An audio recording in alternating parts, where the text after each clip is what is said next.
नमस्कार दर्शकों, मैं हूं आपका होस्ट एंड दोस्त आर के शर्मा और आप देख रहे हैं जी टाइम्स न्यूज 24 लाइव। आज के मुख्य समाचार। मेडिकल कॉलेजेस को जल्द मिलेंगे जूनियर रेजिडेंट डॉक्टर, काउंसलिंग प्रक्रिया शुरू। उत्तर प्रदेश के राजकीय और स्वशासी मेडिकल कॉलेजेस को जल्द काफी संख्या में जूनियर रेजिडेंट डॉक्टर मिल जाएंगे। वर्ष 2018 बैच के इन अभ्यर्थियों की एमबीबीएस या बीडीएस पूर्ण हो चुकी है। अब इन्हें अनिवार्य शासकीय सेवा बॉन्ड के तहत 2 साल के लिए सरकारी चिकित्सा संस्थानों में तैनाती दी जाएगी। इसके लिए चिकित्सा शिक्षा महानिदेशालय ने काउंसलिंग की प्रक्रिया शुरू कर दी है। ऐसे अभ्यर्थी 28 मई तक पंजीकरण करा सकते हैं। ऐसे डॉक्टर्स की संख्या कुल 1959 है। इंडिया गठबंधन की सरकार बनते ही किसानों का कर्ज माफ होगा, बोले अखिलेश यादव। अखिलेश यादव ने कहा कि किसानों से झूठ बोलकर सत्ता हथियाने वाली भाजपा किसानों को उनकी उपज का लाभकारी मूल्य भी न दिलवा सकी, खाद में चोरी की। जिस तरह से बड़े बड़े उद्योगपति भारत छोड़कर चले गए, उसी तरह से नैनो यूरिया वाले भी देश छोड़कर चले जाएंगे। जब तक इन निशाचर पापियों को मार नहीं देंगे तब तक चैन से सांस नहीं लेंगे, बोले योगी। गाजीपुर में मुख्यमंत्री योगी आदित्यनाथ लगातार दूसरे दिन जिले में आए। Town national inter college Saidpur में भाजपा प्रत्याशी पारसनाथ राय के पक्ष में आयोजित सभा में उन्होंने कहा कि अब की बार 400 पार में गाजीपुर का भी कमल होगा। कहा कि जितने भी निश्चर पापी अपराधी नक्सलवादी माफिया को मारने के लिए भाजपा आवश्यक है। जनसभा में बोले कि हम तो राम भक्त हैं, हम तो वही करेंगे जो भगवान राम ने किया। जब तक इन निशाचर पापियों को मार नहीं देंगे तब तक चैन से नहीं बैठेंगे। छोटे किसानों की खेत जुताई समस्याएं दूर करेगा इलेक्ट्रिक टिलर। छोटे जोत वाले किसानों को अक्सर खेत की जुताई के लिए काफी समस्याओं का सामना करना पड़ता है। उनकी दिक्कतों को दूर करने के लिए इलेक्ट्रिक टिलर आ गया है। विज्ञान एवं प्रौद्योगिकी मंत्रालय ने रविवार को कहा कि वैज्ञानिक और औद्योगिक अनुसंधान परिषद और केंद्रीय यांत्रिक इंजीनियरिंग अनुसंधान संस्थान ने छोटे और सीमांत किसानों को टिकाऊ और बेहतर खेती में मदद करने के लिए एक इलेक्ट्रिक टिलर लॉन्च किया है। 178 ट्रांसफार्मर अत्यधिक ओवरलोड, अन्य 816 में बांटा जाएगा लूट। कानपुर में भीषण गर्मी में बड़े लोड की वजह से ट्रांसफार्मर का दम निकल रहा है। कहीं जंपर फ्यूज उड़ने की समस्या आ रही है तो कहीं लंबा फॉल्ट हो रहा है। केसको की जांच में शहर के 178 ट्रांसफार्मर ओवरलोड मिले, जबकि 816 पर आधे से भी कम का भार है। इस काम में कोताही बरतने वाले जेई और अन्य अधिकारियों से जवाब तलब किया जा रहा है। पुनर्वास विश्वविद्यालय में अगले 3 साल में सेंटर ऑफ एक्सीलेंस बनेगा। शकुंतला मिश्रा राष्ट्रीय पुनर्वास विश्वविद्यालय के दृष्टिबाधित विभाग की ओर से अगले 1 वर्ष में 3 अंतर्राष्ट्रीय संस्थाएं Texas Tech University Lubbock America, Perkins school for the blind Watertown America और गलाउडेट यूनिवर्सिटी वॉशिंगटन से एमओयू किया जाएगा। अगले 3 वर्ष में सेंटर ऑफ एक्सीलेंस की स्थापना होगी। 2 ओपन इलेक्टिव कोर्स भी शुरू होंगे। कमर्शियल वाहनों को भी एक मुश्त देना होगा रोड टैक्स। उत्तर प्रदेश में अब कमर्शियल वाहनों को भी रोड टैक्स के साथ सभी टैक्स एक मुश्त देने होंगे। इस नई व्यवस्था को लागू करने की तैयारी की जा रही है। हालांकि निजी वाहनों के लिए ये व्यवस्था पहले से लागू है, जिसके आधार पर ऐसा किया जा रहा है। वहीं बस और ट्रक एक मुश्त टैक्स से बाहर रहेंगे, क्योंकि इन वाहनों पर 8-10 हजार से अधिक मासिक टैक्स आ जाते हैं।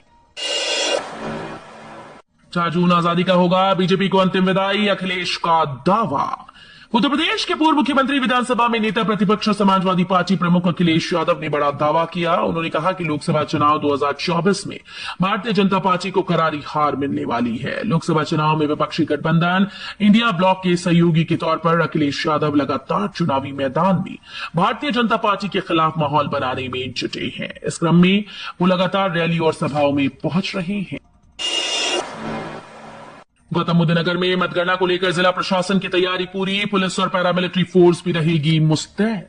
आगामी 4 जून को लोकसभा चुनाव 2024 की मतगणना को लेकर जिला निर्वाचन अधिकारी मनीष कुमार वर्मा ने राजनीतिक दलों के प्रतिनिधियों और उम्मीदवारों के साथ बैठक की। इस दौरान उन्होंने कहा कि मतगणना कार्य को पारदर्शिता, शांतिपूर्ण और निष्पक्ष तरीके से संपन्न करने के लिए जिला प्रशासन द्वारा सभी तैयारियां पूर्ण कर ली गई। पहले पोस्टल बैलेट की गणना की जाएगी। किसी को भी मतगणना स्थल के हॉल में मोबाइल ले जाने की इजाजत नहीं होगी।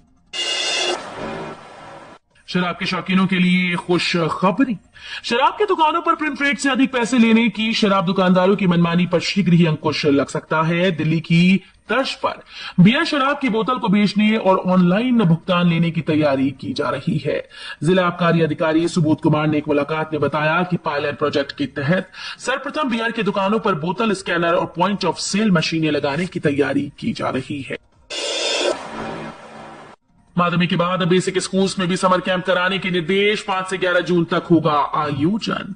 माध्यमिक विद्यालयों में चल रहे विरोध के बीच बेसिक शिक्षा विभाग ने भी गर्मी की छुट्टियों में पर्यावरण दिवस पर समर कैंप कराने के निर्देश जारी किए। राज्य परियोजना निदेशालय ने शिक्षा मंत्रालय के पत्र का हवाला देते हुए कहा कि पर्यावरण दिवस 5 जून के अवसर पर एक सप्ताह 5 से 11 जून तक परिषदीय प्राथमिक व उच्च प्राथमिक विद्यालयों में शिक्षकों के द्वारा समर कैंप का आयोजन किया जाए। विदेश में बदली नर्सिंग कॉलेजेस की प्रवेश प्रक्रिया। 386 कॉलेजेस की 17,845 सीटों के लिए अब प्रवेश परीक्षा। प्रदेश के नर्सिंग और पैरामेडिकल कॉलेजेस में चल रहे general nursing and midwifery course में दाखिले की प्रक्रिया बदल गई है। अब प्रवेश परीक्षा के जरिए दाखिला होगा। परीक्षा के बाद मेरिट बनेगी, फिर उसी आधार पर कॉलेज आवंटित किए जाएंगे। प्रदेश के 386 कॉलेजेस में 17,845 छात्रों को दाखिला मिलेगा। पाकिस्तान की तारीफ करने वाले 4 जून तक पैक कर लें अपना बैग, बोले सीएम योगी। उत्तर प्रदेश के मुख्यमंत्री योगी आदित्यनाथ जौनपुर पहुंचे। यहां लोकसभा उम्मीदवार कृपाशंकर सिंह के लिए वोट मांगने के लिए राजकीय इंटर कॉलेज मुंगरा बादशाहपुर मैदान में एक रैली आयोजित की गई थी। इस दौरान उन्होंने कहा कि जो लोग पाकिस्तान की तारीफ करते हैं उन्हें 4 जून तक अपना बैग पैक कर लेना चाहिए। यूपी में अब मैरिज सर्टिफिकेट बनवाते समय देना होगा दहेज का विवरण। उत्तर प्रदेश में विवाह प्रमाण पत्र बनवाते समय वर वधू को दहेज का विवरण देना होगा। इस संबंध में शासन ने निबंधन विभाग को निर्देश जारी कर दिया। जानकारी के मुताबिक विवाह प्रमाण पत्र बनाने के लिए हजारों की तादाद में आवेदन किए जाते हैं। नियमों के मुताबिक वर वधू पक्ष की ओर से विवाह का कार्ड, आधार कार्ड, हाई स्कूल की मार्कशीट के साथ 2 गवाहों के दस्तावेज भी लगाए जाते हैं। अब उनके साथ में दहेज के शपथ पत्र को भी अनिवार्य कर दिया गया और इसके लिए कार्यालय में नोटिस भी लगा दिया गया है। बस यात्रियों को झटका, 1 जुलाई से बंद हो जाएगी जिले के लिए एसी बस। एसी बसेस से दिल्ली का सफर करने वाले यात्रियों की राह मुश्किल हो सकती है। 1 जुलाई से मुरादाबाद से कौशाम्बी को जाने वाली एसी बसेस का संचालन बंद हो जाएगा। वजह मुरादाबाद से वर्तमान में जो एसी बसेस कौशाम्बी को चल रही हैं वो सभी BS4 हैं, जबकि अनुमति केवल BS6 बसेस की है। अयोध्या में रामलला के आसन के बराबर होगी शेषावतार मंदिर की ऊंचाई।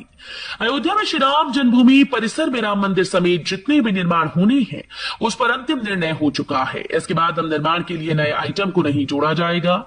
इस आशय का दावा शनिवार को श्री राम जन्मभूमि तीर्थ क्षेत्र के प्रदेश सदस्य व भवन निर्माण समिति के चेयरमैन नृपेंद्र मिश्र ने किया।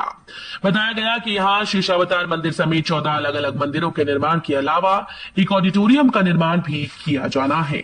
इस ऑडिटोरियम में 5 दर्शकों के बैठने की क्षमता होगी। इसी के साथ तीर्थ क्षेत्र का कार्यालय व संत निवास का भी निर्माण होगा। बीजेपी पर अखिलेश यादव ने कसा सियासी तांज। पेपर लीक और अग्निवीर को लेकर कही बड़ी बात। अखिलेश ने कहा कि सरकार में 10 से ज्यादा पेपर लीक हुए। गरीबों पर भाजपा की सरकार बुलडोजर चलवा देती है, लेकिन पेपर लीक करने वालों पर बुलडोजर नहीं चला। जो नौजवान नौकरी के लिए तैयारी करते थे, इस सरकार ने 4 साल की अग्निवीर की व्यवस्था कर नौजवानों का भविष्य बर्बाद कर दिया। नागपुर, औरंगाबाद और गोवा की उड़ान 2 जुलाई से शुरू। 3000 से शुरू होगा किराया। इंडिगो की अमौसी एयरपोर्ट से नागपुर औरंगाबाद होते हुए गोवा की कनेक्टिंग उड़ान 2 जुलाई से शुरू होंगी। इनका शेड्यूल जारी कर दिया गया है। जल्द बुकिंग खोल दी जाएगी। इनका किराया 3 से 5,000 रुपए के बीच होगा। इंडिगो की फ्लाइट 6E7462 सुबह 7:30 बजे लखनऊ से रवाना होकर सुबह 9:20 पर नागपुर पहुंचेगी। रेलवे स्टेशन पर एस्केलेटर व लिफ्ट की सुविधा शुरू। शहर के रेलवे स्टेशन पर यात्रियों को एस्केलेटर और लिफ्ट की सुविधा मिलनी शुरू हो गई। सुविधाओं का उपयोग करते समय बरती जाने वाली सावधानियों के संबंध में सुरक्षा मानकों का बोर्ड भी लगा दिया गया, ताकि यात्रियों को असुविधा ना हो और दुर्घटनाओं से बचा जा सके। इन सुविधाओं का लाभ लगभग 25,000 यात्रियों को मिलेगा। इस सुविधा से दिव्यांगों और बुजुर्गों को राहत मिलेगी। ग्रेटर नोएडा में जल्दी लगेगा यूपी का सबसे बड़ा मेला, होगा यूपी ट्रेड शो।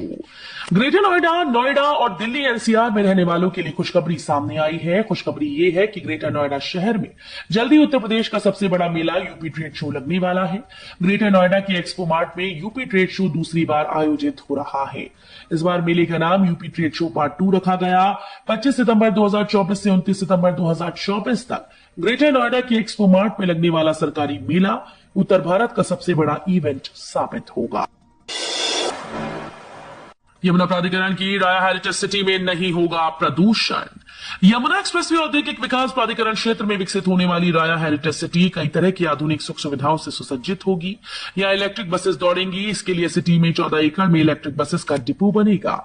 इससे शहर में यातायात की सुगम व्यवस्था होगी। यमुना प्राधिकरण के द्वारा स्थापित राया हेरिटेज सिटी में 14 एकड़ क्षेत्र में इलेक्ट्रिक बसेस का डिपो स्थापित किया जाएगा।